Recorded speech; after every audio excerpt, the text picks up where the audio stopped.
Welcome to the Cleaning in Motion Show, a podcast interviewing successful cleaning business owners to hear what they're doing that works and what they've tried that's failed, all to help you grow your business.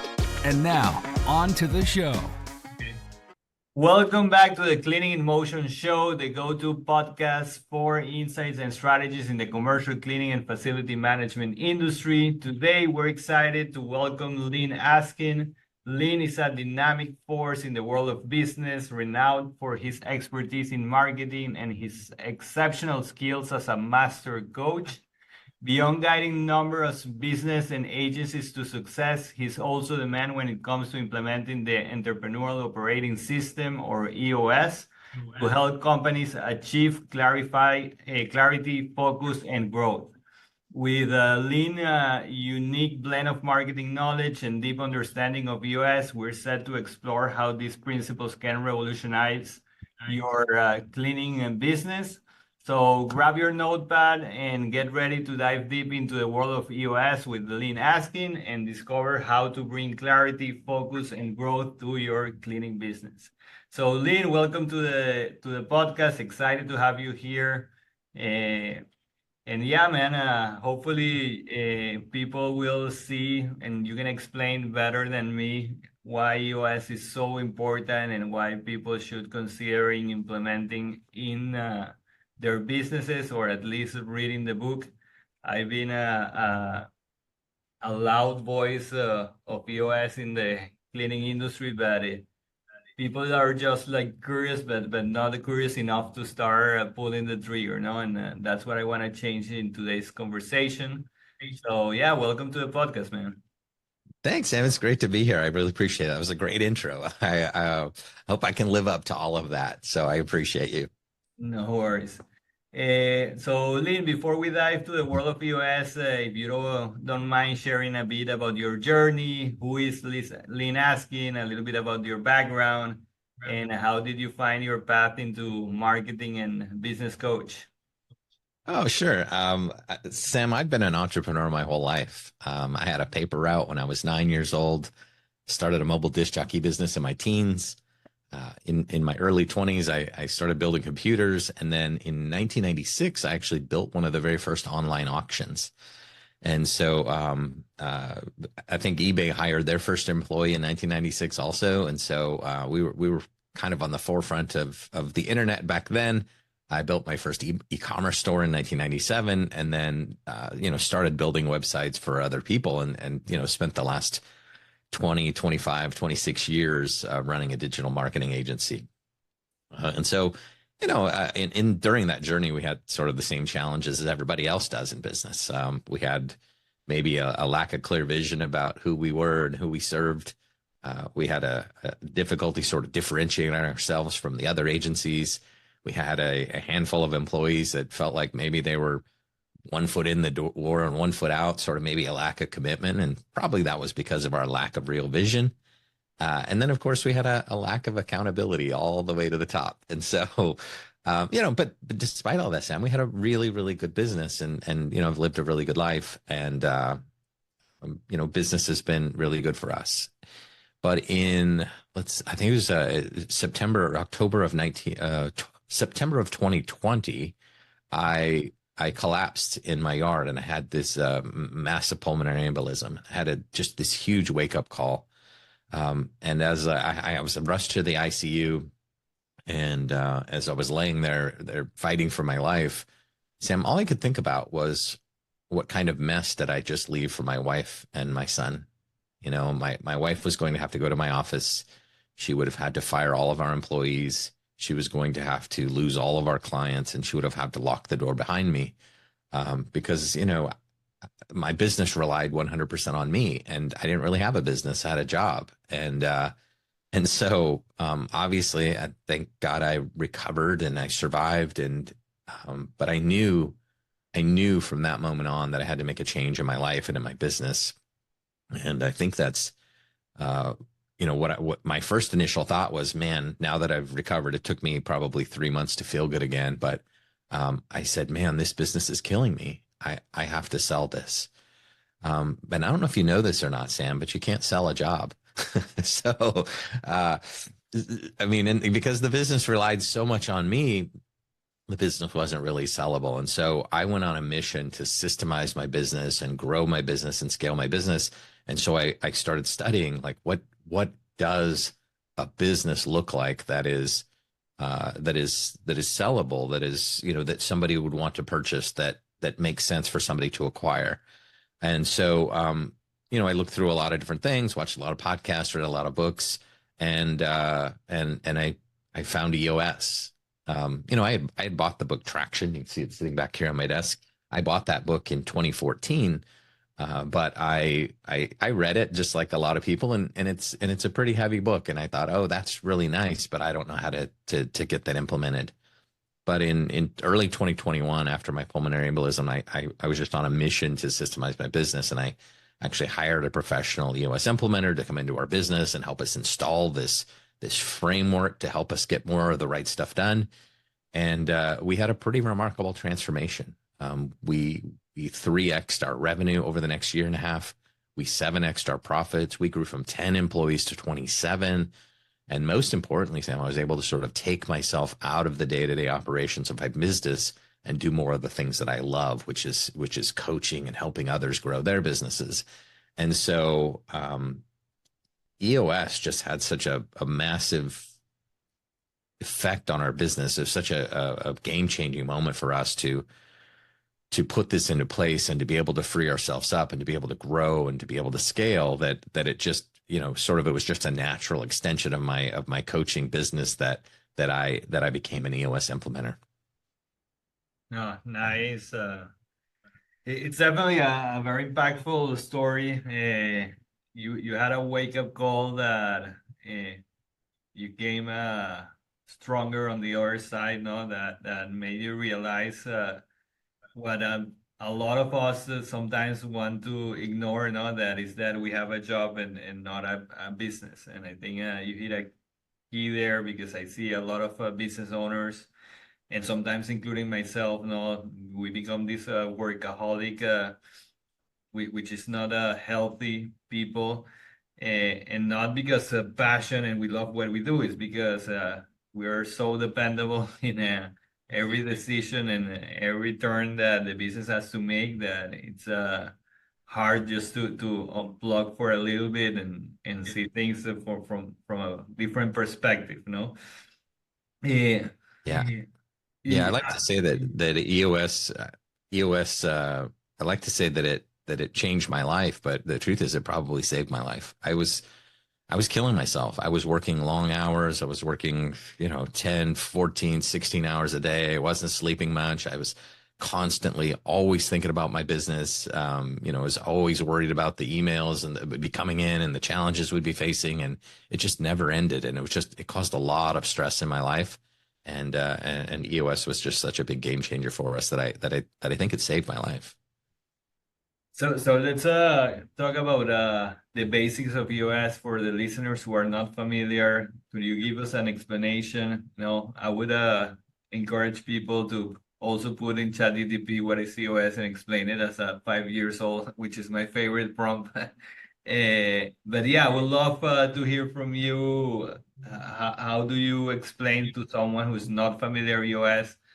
And big companies that are making multiple seven figures, that they have a mess in house, no? Like how can you convince to at least hear me out, no? Hear about this topic that can really be a game changer for your business.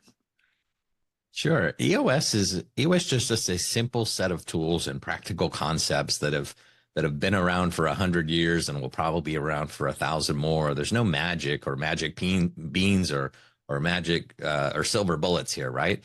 It's a simple set of practical tools that are designed to help you get more of what you want from your business.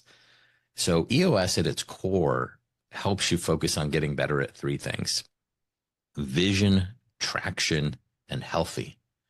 And by vision, what I mean is we got to make sure that we get 100% of your team 100% on the same page about where you're going and how you're going to get there. Traction just means instilling that discipline and accountability so that no matter where you look in your company, you see people executing on your vision. And then healthy, that just means making you and your leadership team a more cohesive, functional, fun-loving team who actually likes to work together because, let's be honest, sometimes we don't. And so EOS really at its core focuses on improving 6 key areas of your business. Number one, the vision component. Vision is about, again, making sure that all of your people are 100% clear on where you're going and how you're going to get there. We have the people component, and that quite simply just means that you can't achieve a great vision if you don't have great people. And then there's the data component where we help you run your business on real numbers and facts and figures rather than sort of the emotional decision making that a lot of us do as business owners. And then of course when your vision component's clear and your people component's clear and your data component, and they're all working together well, your business starts to become a little more transparent, and you start to have problems and challenges and issues, and those things just start to pop up. And so we got to make you and your team really, really good at solving those problems as they arise. And we do that with strengthening your issues component. And then we strengthen your process component. And that's about getting the handful of core processes, the things that you guys do in your business every single day. It's about getting that stuff done the right way and the best way every time. And then, of course, the traction component. Now, the traction component's sort of the bottom of the model. The vision component's at the top, and there's no surprise that the vision is at the top and traction is at the bottom, because if you can't bring your vision down to the ground and execute on it with discipline and accountability, and we say that vision without traction is hallucination. And so the traction component is really about how do we get the work done? How do we take that vision and all of those things that we've put together and really go out and get our work done on a regular basis? And so at its core, EOS is a framework around how to run your business. No, I love it. For me, I also start self-implementing last year, and hopefully we'll work together soon. But it has been a game changer, in any business, and me personally, I always grew and crashed and grew and crashed. And I'm in this constant roller coaster because I lacked a structure, and I improve my process, but then something else breaks.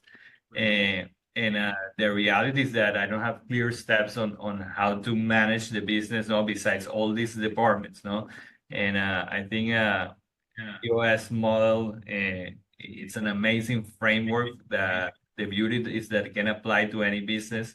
And we have seen, I have the experience working with cleaning companies that are implementing EOS, and in a very few months, they're starting seeing very positive impacts in their business, from getting the right people in the right seats to having the more clear goals and a clear vision on where the company wants to go. So that's what EOS is. It's a step-by-step framework that will help you take your company to a next level, and will help you see things from a different perspectives without losing control. That leads me to my next question that I think it's one of the main pain points that I see constantly in at least the industry that I work, which is it's common to find people in roles that might not be best suits for their talent. No, it seems like when we are hired, we are always on a hurry. No, it's because someone quits or someone retire, or we grew too fast and then we have to grow, and we hire the first somehow decent candidate that someone put in front of us. And at the same time, we have rock stars that have been with us for years, but they are in the same position. And so I wanna hear from you from an EOS perspective, and from your perspective as a entrepreneur and business coach. How can companies more effective align their team members with their roles or their seats? How I make sure that every team member is in the right seat in my company, and if not, what can I do about it? So in EOS, when it comes to the people component, we focus on 2 things. we say right people, right seats. This was popularized by Jim Collins in his book Good to Great, but I'd like to explain it and make it a little more tangible for you and your audience here. So what are right people? Right people are people that exemplify your core values. They're people that you love, that you want to be around, that consistently exhibit the core values of you and the rest of your team. Now, what are right seats? Right seats are people who they have God-given talent, they have skills, and they're great at their jobs. These are people just really good at getting things done. And when you combine those things with the right people in the right seats, this is what we do in EOS. We help you get the right people in the right seats. Now, how do we do that? Well, again, we help you build and structure a great set of core values around your company. They're just maybe a handful of rules that define what it's like to be a great employee at your company. Those are our core values. You must exhibit those core values to be a great employee here. And then right seats. This is really about defining your accountability chart, mapping out all your roles and responsibilities, and then matching the right people and putting them in the right seats where they can consistently excel at their jobs, where their roles just match up with their skill sets. And so obviously we have some challenges when you put people in, you try to put the right people in the right seats. And there's a couple of challenges you could have there. You could maybe have a right person, but not in the right seat. And so, again, these are people that you love, you want to be around, you want them in your company. Lucky for us as entrepreneurs and business owners, we have a lot of seats. And so we figure out ways to move that person around so they can be more consistently excellent in their job. Now, sometimes you have a person who's in the right seat, but they're the wrong person. So that's a wrong person in the right seat problem. In that case, those are people who don't really exhibit your core values. They don't really fit into the team. And in those cases, I would suggest that you make a change, because it's really hard to make that person a right person if they don't fit and they don't live the core values of you and your company. And so right people, right seats is really important. We have a couple of tools or disciplines that help you do that in EOS. I love it, because for me, right people in the right seat always mean having like the most smart guy, working in whatever department it is, no? But I think you mentioned something that is critical to make a company work, in every department, and every people work in harmony, which is that person has to be have to follow the values of the company, And so you have to, before, and correct me if I'm wrong, before knowing if the right people's in the right seat, you have to have those core values, that you want the company to represent and you want your employees to live by. So then, as a next step, once you understand what you need, in each position, then you can move your chips around. So values, it's something that we underestimate, and then we have friction with employees, or is that a gray cloud, no, every time that we talk with someone. And I guess the way that you can avoid that is by having your core values, correct? Right. Yeah, I mean, your core values are just so important to your company because it defines what it means to be a great employee. Whatever your core values are, we do an amazing core value exercise with our teams, and we pull out the core values of your team. And so we don't, your core values are not the same as anybody else's. So we define your unique core values. And once we do that, once we define that, then we have to, people have to hear things multiple times before they really, really get it. But we've got to teach our team our core values. So we've got to hire with them. We've got to fire with them. We have to review with them. We have to reward with them. We have to recognize with them, because people don't learn core values from a poster or from a mug. They learn core values from living them on a daily basis and having them reinforced. And so when we build a culture of people that fit, people that we love, like when we build our core values exercise, we ask you, like, who in your company would you, if you could have 100 of them, if you could clone that person and you could have 100 of them, you could take over the world.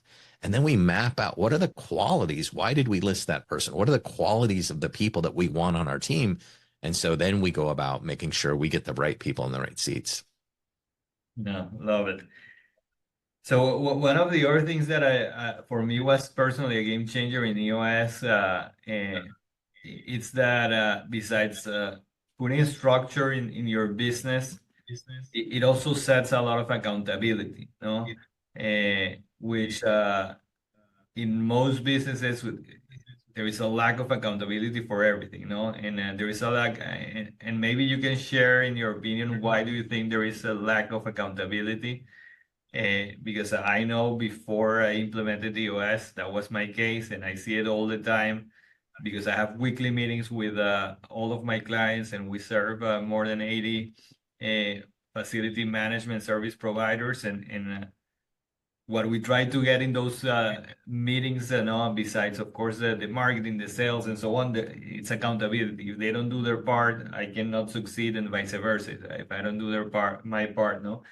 Uh, but EOS talks a lot about accountability, and later on when we talk about the level 10 or the leadership meetings, there is something that it's also people analyzer, no? And so if you can give us a brief overview of what is that about, and how can I start implementing again some kind of more of a accountability chart for my team, for my company.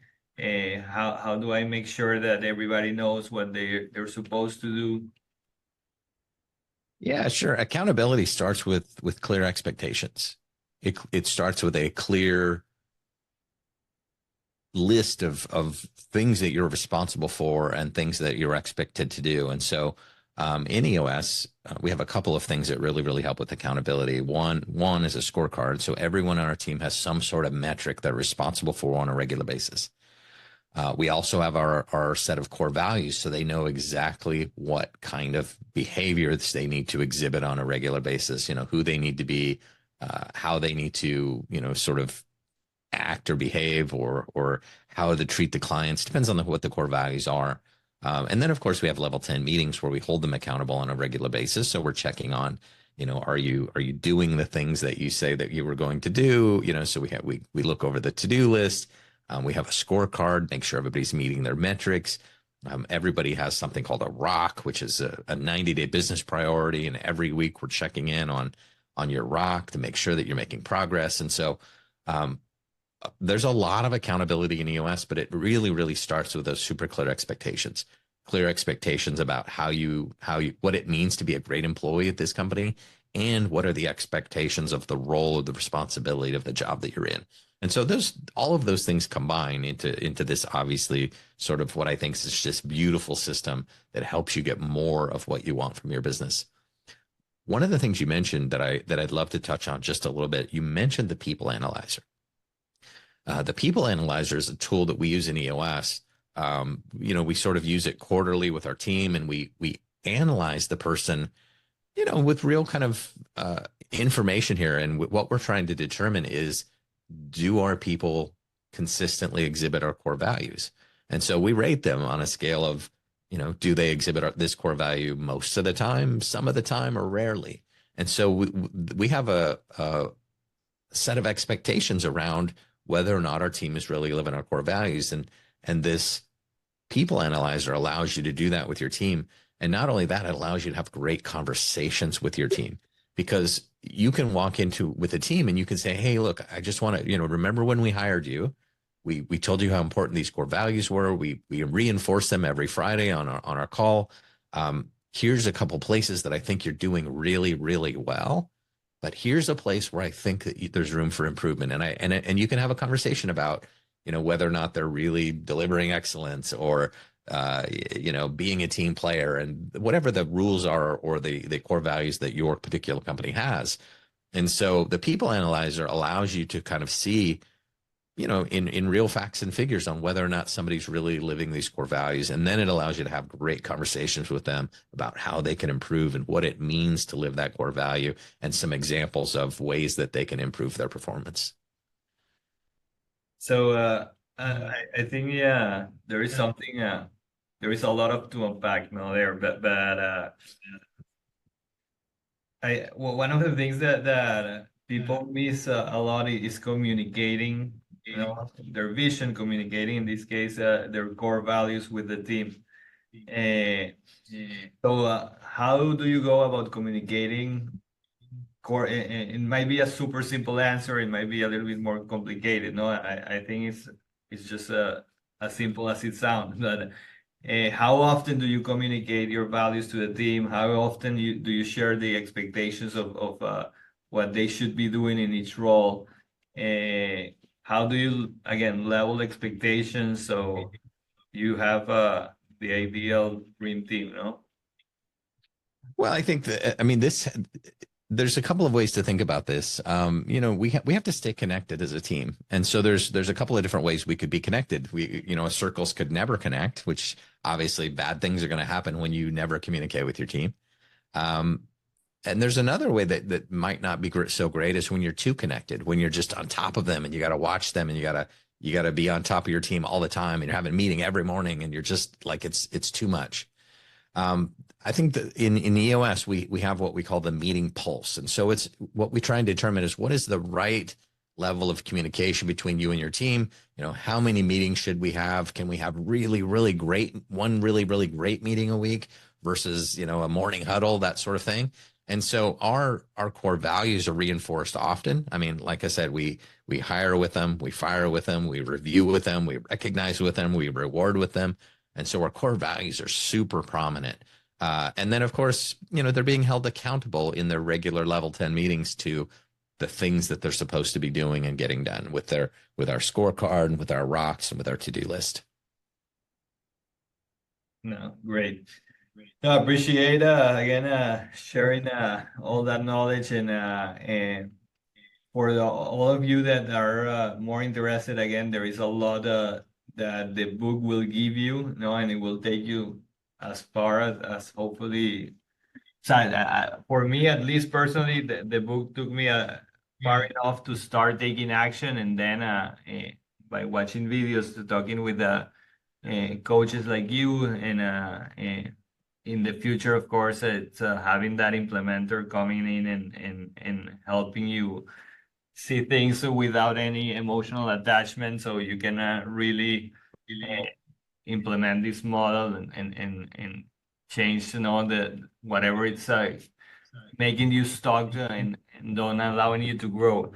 So I want to talk a little bit more about establishing goals, and about the rocks. I think that's a crucial thing that we miss, and sometimes we just set goals at the beginning of the year. It's we're starting a new year, everybody's hungry, everybody's positive. Yeah, we're gonna add 300,000 in revenue to the company. Great, and that's it. And most companies leave it like that. But one of the things that we also always preach is that cleaning companies should have goals for a lot of different things, and a goal is not only translating to sales or revenue, it also translates into profit margins, into employee retention, into customer retention. In my case, we preach a lot that you should reach or you should try to get at least 10 positive Google reviews a month, So can you unpack that a little bit? How does EOS talk about goals and how it helps you, or give you that accountability to make things happen and get us close or hopefully achieving those goals? Yeah, absolutely. When he wrote the book Built to Last, Jim Collins did a lot of research into companies, and he discovered that all great companies, the ones that have been around for 10, 20, 50, 100 years, they all have this habit of setting and achieving big goals. So at EOS, we set goals at several levels. When we get together and we do an EOS implementation, we set a 10-year target. So this is just sort of your big, hairy, audacious goal. It's kind of the North Star of where we're heading as a company. We also set what we call our 3-year picture.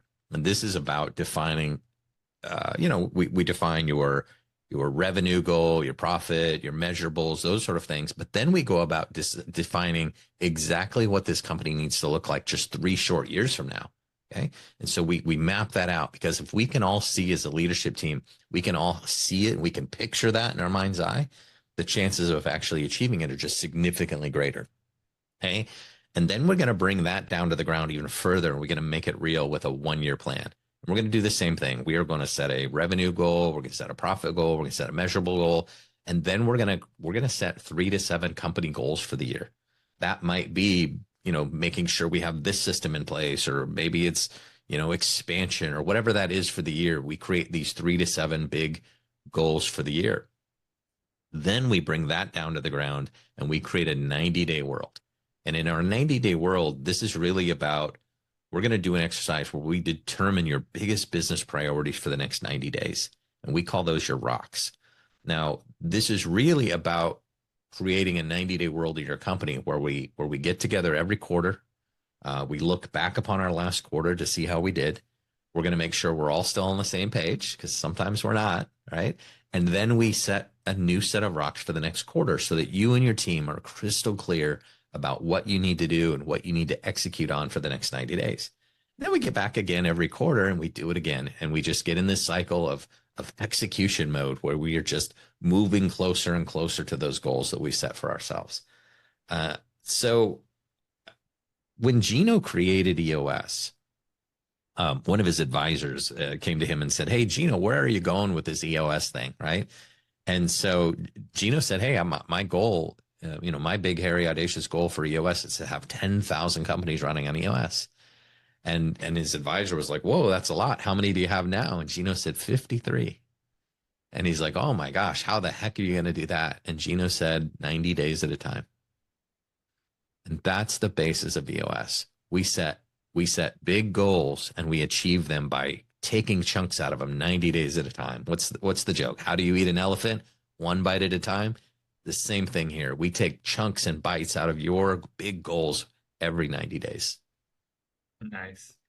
No, I love it. So help me understand a little bit the difference of setting goals versus the scorecard. No, and just to give a little bit context to the listeners, is that one of the beauty about EOS, at least in my personal opinion, is that you have weekly leadership meetings, where in these weekly leadership meetings that are goal level 10 meetings, you talk about these rocks, these 90 days goals, and you also talk about the people, if they're in the right seat or not, or what's happening and issues, but you also talk about scorecards, And the scorecards, Lyn will explain in a second, are very tied to your goals as well, But in my opinion, I think scorecard is super crucial for any company, specifically commercial cleaning companies, because it gives you a pulse on what's happening in the business. So if you want to help me also understand a little bit how scorecards, what is it, and how they tie to goals, Yeah, of course. So a scorecard is a handful of key metrics. So at the leadership level, one of the key leadership abilities in EOS that we teach is to simplify. And so at the leadership level, what we want, so imagine yourself on a deserted island. Imagine yourself sitting there in your beach chair, and you've got your frosty beverage, and your cabana boy or cabana girl brings you a piece of paper. Now, you have no access to the outside world. You can't call the office. There's no internet. There's no phone. And they hand you a piece of paper.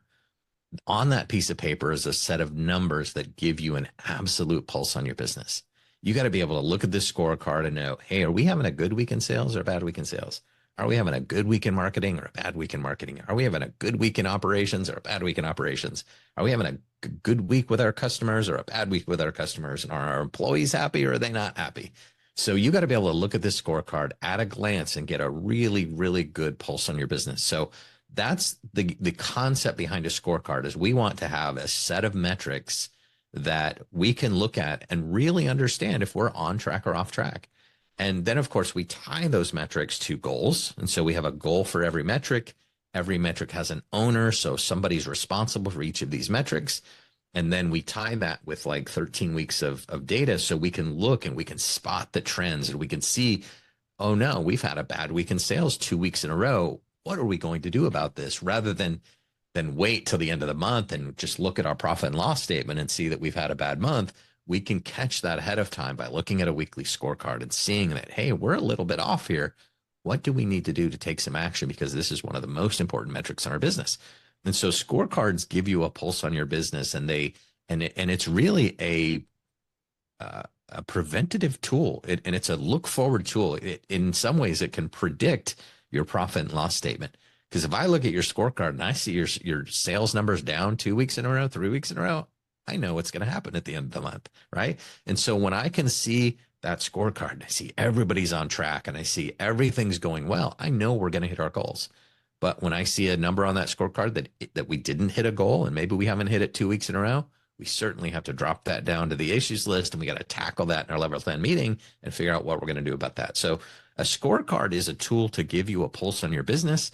It also allows you to make sure that each of your departments is doing what they're supposed to be doing, making sure that each department's on track. And so that's a scorecard, just kind of in a nutshell.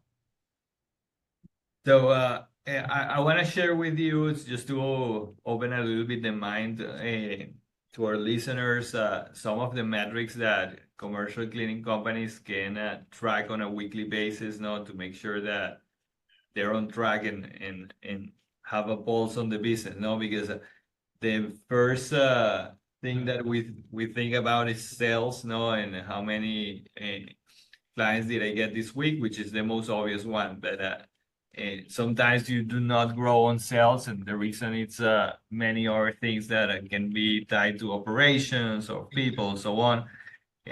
So I did a list, based on conversations with other facility management companies about the most important metrics that they track, and we just divided into financial metrics, operation metrics, sales metrics, and you can have also innovation.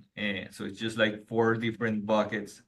And this is just a live exercise, so correct me if I'm wrong or this is not the way to approach it. But I wanted to give something to the listeners, so I'm not tracking these metrics. I need to start tracking this because it's super relevant. So in terms of financial metrics, what we have is first is profit margin.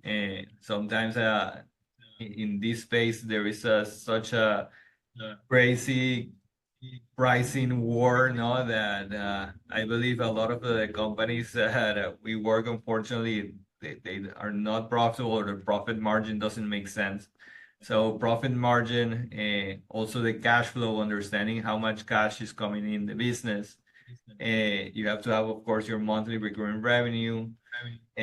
So that's a little bit basic financial metrics, then in terms of sales, you want to know how many appointments you got, how many leads you got, and how many you won, and how many contracts you secure, so it's a little bit of sales metrics. In terms of operation, what we have, and please feel free to interrupt me if you don't agree in anything. I think these are metrics that we can track weekly. In operation metrics, we have client satisfaction, which can be a little bit challenging, but a lot of facility management and service providers, they have an operation guy who is visiting clients on a weekly basis, or every day, actually, that's his job. So there should be some kind of satisfaction indicator. Employee turnover, if you have a lot of people in the field, a lot of times there is a lot of turnover there. So you want to understand why you're losing a lot of employees or not, and same with client, retention. And then in terms of innovation and improvement, that's a little bit more challenging. But I guess things that we can add is training hours per employee, or how many trainings or education you provided to your team, new services or product introduced, and also technology adoption of new initiatives.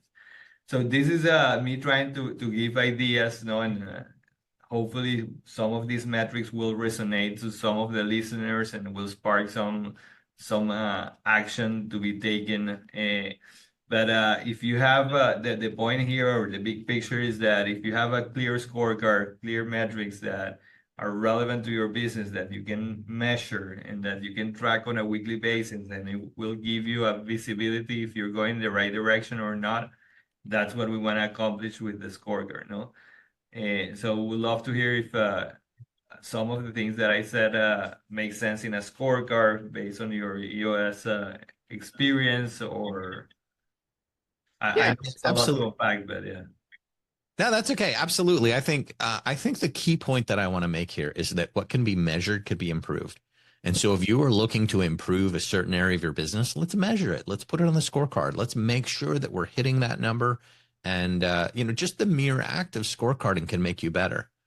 There's a great story in history about scorecarding, and it's really about the company Bethlehem Steel. And Charles Schwab was running that company at one point, and he went and visited like the lowest producing steel plant in Bethlehem Steel, and he asked the ship supervisors, he's trying to figure out, why is this plant not producing? And he asked the ship supervisor as he's coming off the floor, how many heats did you guys produce today? And the ship supervisor said 6. So Charles Schwab took out a big piece of chalk and he wrote a big 6 on the floor of the factory. And when the next shift supervisor came in, he said, "Hey, what's that?" He said, "Oh, well, that's the number of heats that the day shift produced." Well, when he came back in the next morning, the 6 was crossed out and there was a 7 on the floor. And so just the mere act of scorecarding can make you better. It can make your employees more accountable. Employees love it, or accountable employees at least love, or great employees love the ability or any tool that will help them become better. And so a scorecard can certainly make you better in your business. But one of the things that I want to say about scorecards is there's a great quote by August Turk, and he says that employees respect what management inspects. And so I think if you're looking at numbers and you're making sure that everybody's accountable to something, everybody in your team has some sort of number that they're accountable for on a weekly basis, and the management is looking at that, inspecting it, the employees will respect it, and the employees will improve their numbers. And so scorecard is really about being able to look at your business and knowing that week if we are on track or off track. It's simple. I don't want you to overcomplicate it. I want you to ask yourself, how do we know if we're having a good week in sales or a bad week in sales? What's a good week look like? What's a bad week look like? And measure something there that'll tell you that on a regular basis. What's a good week in marketing look like? What's a bad week in marketing look like? Measure that on a regular basis.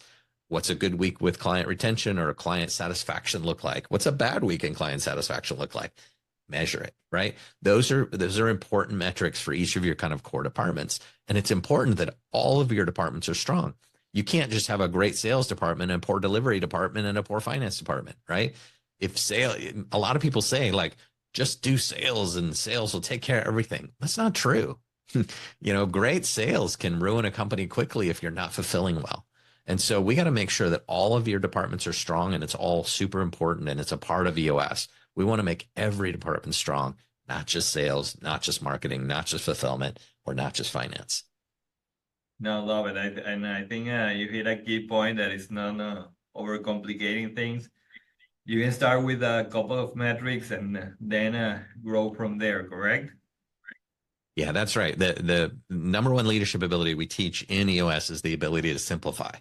And so we want to make this as simple as possible, obviously as accurate as possible, and the most impactful as possible, but don't overcomplicate things. So we're almost there. I appreciate your time.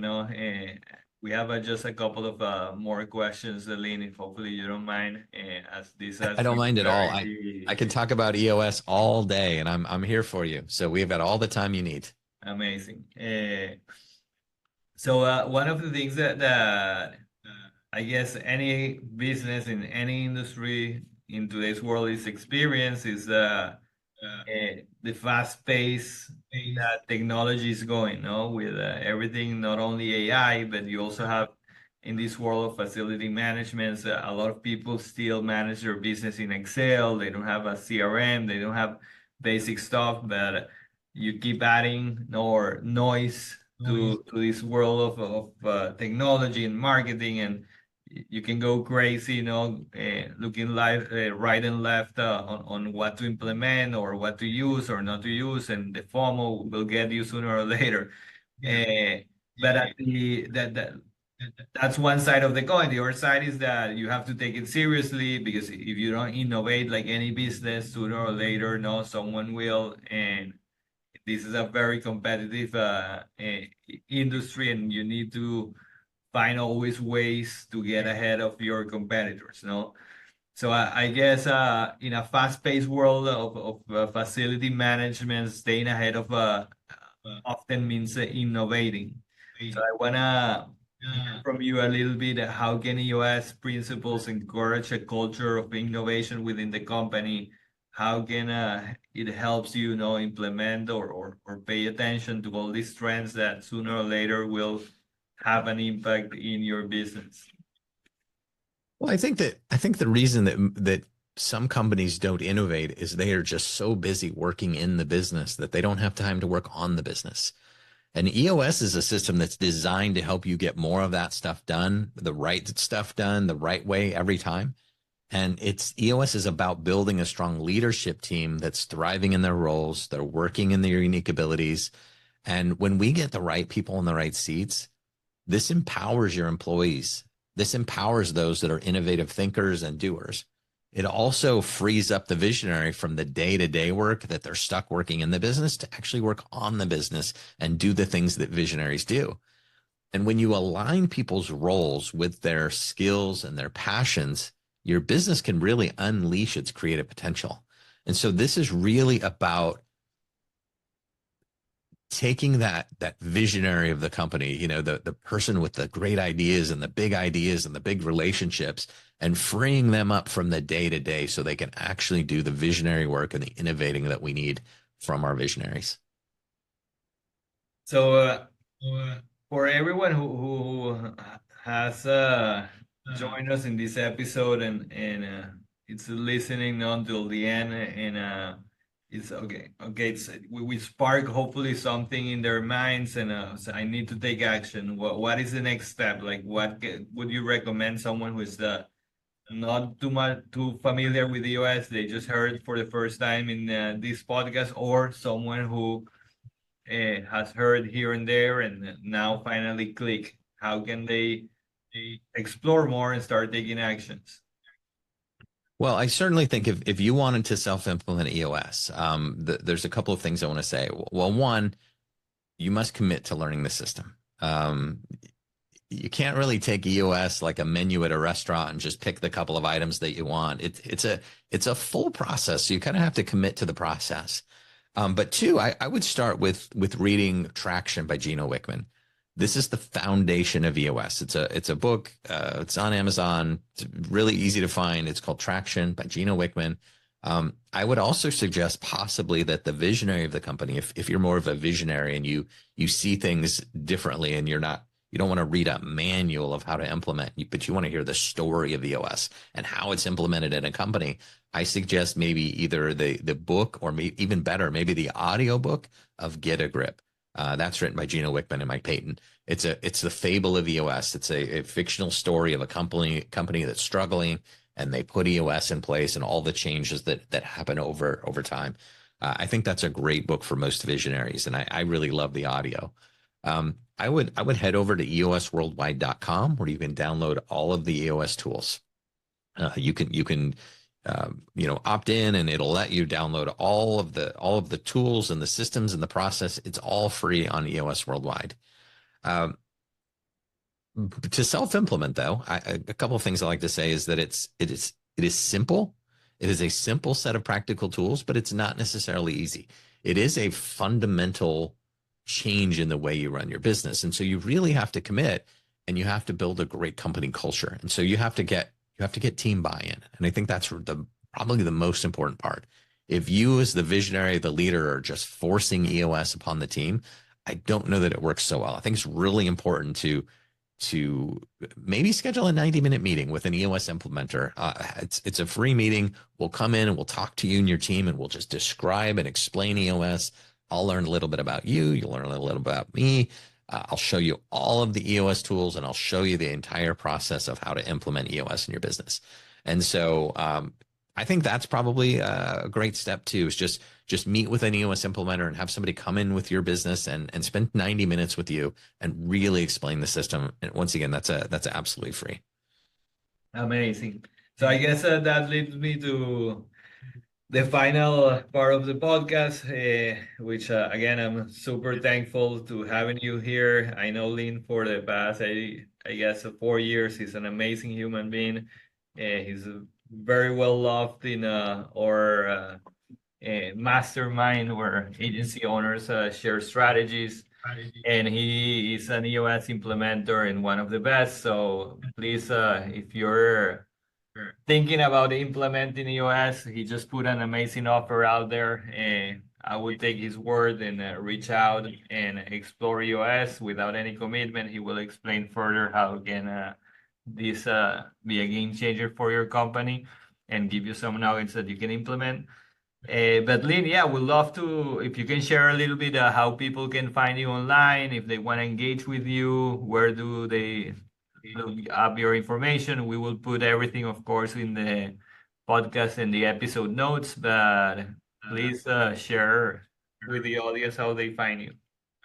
Sure. Yeah. So those are looking to self-implement. Like I said, I'm happy to meet with you, schedule a call, do a 90-minute meeting, see if that makes sense for you. It'll give you a good basis for EOS. Ultimately, if you want to accelerate the adoption of EOS and the effectiveness of EOS in your company, you can hire a professional EOS implementer like myself. EOS implementers are expert facilitators. We're great teachers. We're great coaches. We facilitate effective EOS meetings. We'll teach you the tools. We'll help you avoid common pitfalls, and we'll coach your team and help them get aligned and help you avoid the challenges you might face self-implementing. We'll make sure that your team's aligned, focused, accountable, and maybe we'll just get more out of them than you even thought would be possible. And so excited to speak to some of you. I'm really easy to find. You can go to lynaskin.com/linktree. That'll have links to all my socials and my calendar and all of those things. Or you can just go to Google and search for Lyn Askin. I have a very uncommon name. I think I'm the only one on the planet. So I'm pretty easy to find. Amazing, Lyn. Thank you so much for sharing all that knowledge with us today. And yeah, we'll looking forward to having you for a second episode for sure in the future. Once people get more educated in the topic, I'm pretty sure we'll get asked. So thanks, Lyn, for your time, and hope everyone enjoyed the show. And see you in the next episode. It's my pleasure. It was so much fun. Thanks for having me here. I love talking about EOS. If you want to do some sort of workshop or webinar for your audience or something like that, I would love to help you out with that. If your audience has a real interest in EOS, I'd love to be back. Amazing. Thanks, man. We'll take your word for sure. Thank you. Thank you for listening to the Cleaning in Motion Show. Make sure you subscribe so you don't miss any future episodes. In the meantime, find more resources, including more sales and marketing tactics online at cleaninginmotion.com. That's cleaninginmotion.com. Until next time.